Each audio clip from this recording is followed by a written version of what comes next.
Сайн мэйсэн үү хүүхдүүдээ. За 4 дугаар ангийн математикийн хичээлийн 10 дугаар бодлогын зарим бодлогуудыг би бодож өгөх гэж байна. За 1-р бодлого маань болд 2 өмд 5 цамс 3 гуталтай байв. Тэрээр өмд цамс гутлыг хэдэн янзаар хослуулан өмсөх боломжтой вэ гэж. За өмд цамс гутал гэсэн 3 юм байна. За өмд 2 төрөлтэй, цамс 5 төрөлтэй, гутал 3 төрөлтэй. За гурвуулангийн үр жуур маань 30 янзаар хослуулан өмсөх боломжтой гэсэн үг. За дараагийн жишээг аваад үзье. 4 ялгатай зоосон мөнгийг зэрэг орхиход хэдэн ялгатай үзэгдэл илэрч болох вэ гэж. За 4 ширхэг зоосон мөнгө сурыг 1 2 3 4. 1-р, 2-р, 3-р, 4-р. За зоос мөнгө маань өөрөө 2 боломжтой. Тоо сүлд гэсэн 2 талаараа буух боломжтой. Энэ 2 боломжтой. 2 дахь нь бас 3 4 гэл 2 боломжтой хоорондоо үржүүлээд 16 ялгаатай үзэгдэл илэрэх боломжтой гэсэн үг. За 5 6 7 8 цифрүүдээр цифр давтагдахгүй цондогоо цифрээр төгсөн 2 оронтой тоо хэдийг зохиож болох вэ гэж. За А, Б буюу 2 оронтой тоогоо бичиж. Нэг нь В, нөгөөх нь А. За 5 6 7 8. Эндээс 7 5 гэсэн В сондогоо байх учраас 7 5 гэсэн 2 боломжтой. За сондогоо цифрээр төгсөн 2 оронтой тоо хэдийг зохиож болох вэ гэж. За эхнийх нь 5 бол дараа үлдсэн энэ 6 7 8 гэл 3 боломжтой. За тэгвэл 3-ыг үржихэн 2 буюу 6 боломжтой гэсэн үг. За бичээд үзье.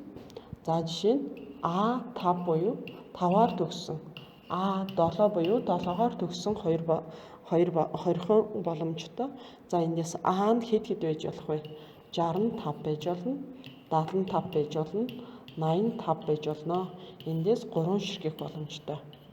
За А7 гэдэг маань 57 байж болно, 67 байж болно, 87 байж болно. Ингээд бас л 3 ширхэх боломжтой. Энэ хоёрын нийлбэр 6 ширхэх боломж гэж хоёулаа ижлэхэн тоо гарч байгаамаа. За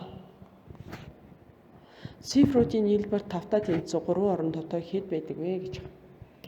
Цифруудын нийлбэр 5-тай тэнцүү 3 оронтой. А, Б, С гэсэн 3 оронтой. Эндээс А, Б, С-ийн нийлбэр нь 5 гэж. За тэгвэл би тусдаа бичиж. 1-р 5-аар эхэлсэн тоо. 5-аар эхэлсэн тоо. ВС байх ёстой. За тэгвэл цифруудын нийлбэр 5 байхын тулд ардлын 2 цифр маань хоёулаа тэг гэсэн үг. За 2 дахь 4 ВС.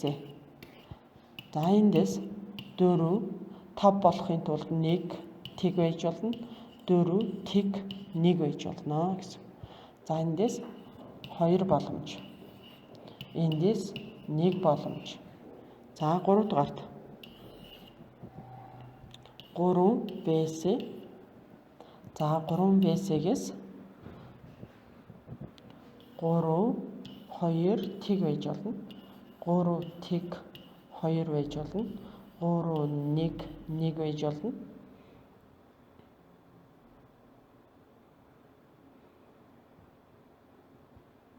Цифруудын нийлбэр нь 5 тий. За ингээд 3 боломжтой. За 4-т нь 2 ВС. 2-оор эхэлсэн байж болно. Эндээс 2 3 тэг 2 тэг 3 2 2 1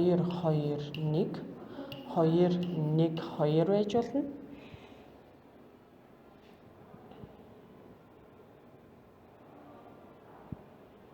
За цифруудын нийлбэр нь 5 гарч байгаа юу гэвэл гарч байгаа.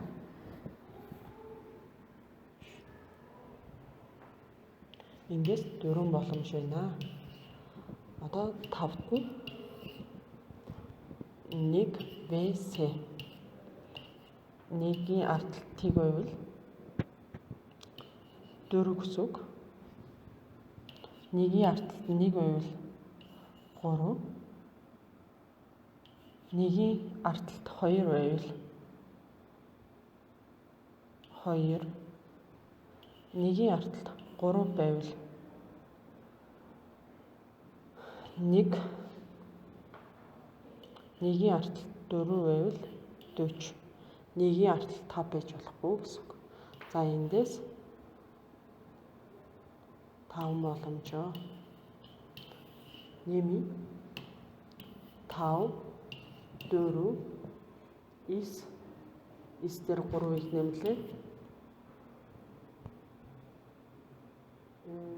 9 дээр 3-ыг нэмлээ 12 14 15 нийтдээ 15 ширхэг боломж байгаа гэсэн үг. За дараагийн жишээг аваад үзье. Ядаж 2 цифр нь ижил 3 оронтой тоо хэд байх вэ гэж.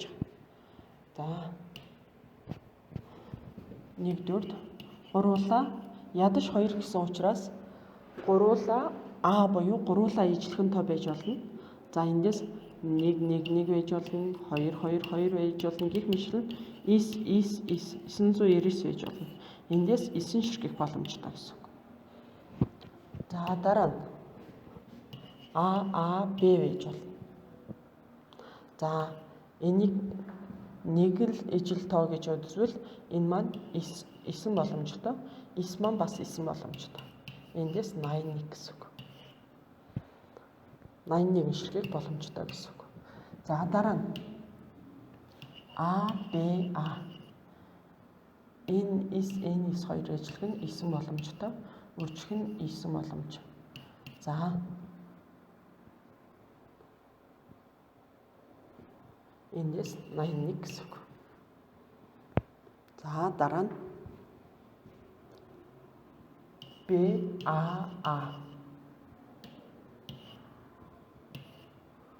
за энэ 9 боломжтой. А Б хостой маань 9 боломжтой. Тэгээд 81. За эндээс 81 9 гэсэн боломжтой. 81-ийг 3-аар үржүүллээ. 243 дээр 9-ийг нэмлээ. 252 боломжтой гэсэн хариу гарч байна. Анхаарал тавьсан та бүхэнд баярлалаа.